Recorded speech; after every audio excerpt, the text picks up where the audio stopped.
இது ஏதோ ஒரு அடையாளத்தில் தான் அவனுக்கு தெரியும். அந்த சிலுவை போட்டதுனால தான் அவன் அந்த கிறிஸ்துவுக்குரியவன் என்றே தெரிந்து சுபாவமும் கிடையாது, ஒன்றும் கிடையாது. அது பயங்கரமான பொல்லாத குடும்பம். அது தேவ நாமும் தரிக்கப்பட்டிருந்தாலும் அந்த எசபேலுடைய மை வைக்கிறதெல்லாம் சொல்லுவாங்க. நான் அதெல்லாம் போல காஸ்மெட்டிக்ஸ் அது உங்ககிட்டே விட்டுறேன். மை வைக்கிறதுனால எல்லாம் எனக்கு தெரில.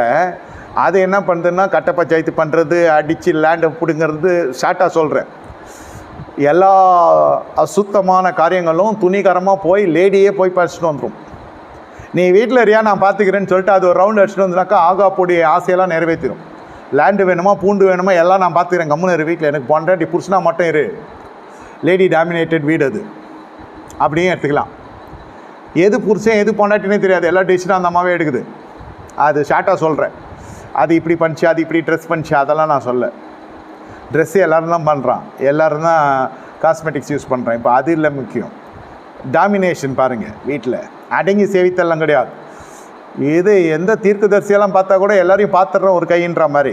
அவன் ஊழியக்காரன், அவனுக்கு தெரியாதா, இவ்வளோ தெரியாதா, அவங்களாம் எப்படி வந்தாங்கன்னு தெரியாதா, அவங்களாம் அந்த காலத்தில் இப்படி தான் இருந்தாங்க, இப்போ அவங்களாம் எப்படி ஆயிட்டாங்க, அந்த மாதிரி பேசுகிற டைப்பு இவரும் தான் ஆகாப்போம். இப்படிப்பட்ட ஒரு பொல்லாத குடும்பத்தில் இவன் போய் சம்மந்தம் பண்ணிட்டார் நம்மால். இப்போ என்ன நடக்குது? ராஜ குடும்பத்துக்கு ராஜ குடும்பம் சரியாயிடுச்சுன்ற மாதிரி இருக்குது. உள்ளே பார்த்தா அநேக சாபங்கள் அந்த குடும்பத்தில் இருக்குது. எந்த லேண்டு பார்த்தாலும் அவங்களது, எந்த பில்டிங். ஆனால் அதோடைய உள்ளே பூந்து பார்த்தாக்கா எதுவுமே நீதியாக சம்பாரிச்சது இல்லை. இவங்க அதிகாரம், எங்களுடைய அராஜகம், எங்களுடைய துன்மார்க்கமான செய்கை, இதில் நிறைய பேர் செத்து வேற போயிட்டான். இவங்க தான் சாவிச்சது. ரத்தத்தை சிந்தி மற்றவந்தெல்லாம் உடச்சி வெட்டி குத்தி கொலை பண்ணி அந்த மாதிரி சம்பாரிச்சு லேண்ட் இதெல்லாம்.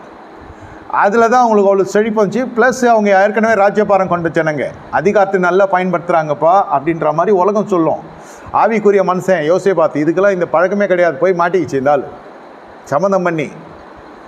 இப்போது யோசேபாத்துக்கு மிகுந்த ஐஸ்வர்யம் கனமும் உண்டாகி இருந்தது. அவன் ஆகாப்போடு சம்மந்தம் கலக்கிறான். 2 ராணாகவும் 18வது அதிகாரம். சில வருஷங்கள் சென்ற பின்பு யோசேபாத்து போகிறார் சம்மந்தி வீட்டுக்கு.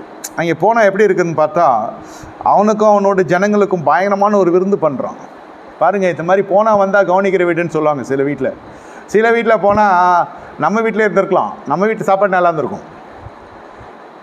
அவன் போனால் ரொம்ப சிம்பிளாக கவனிச்சு அனுப்பிச்சிட்டான் நம்மளை.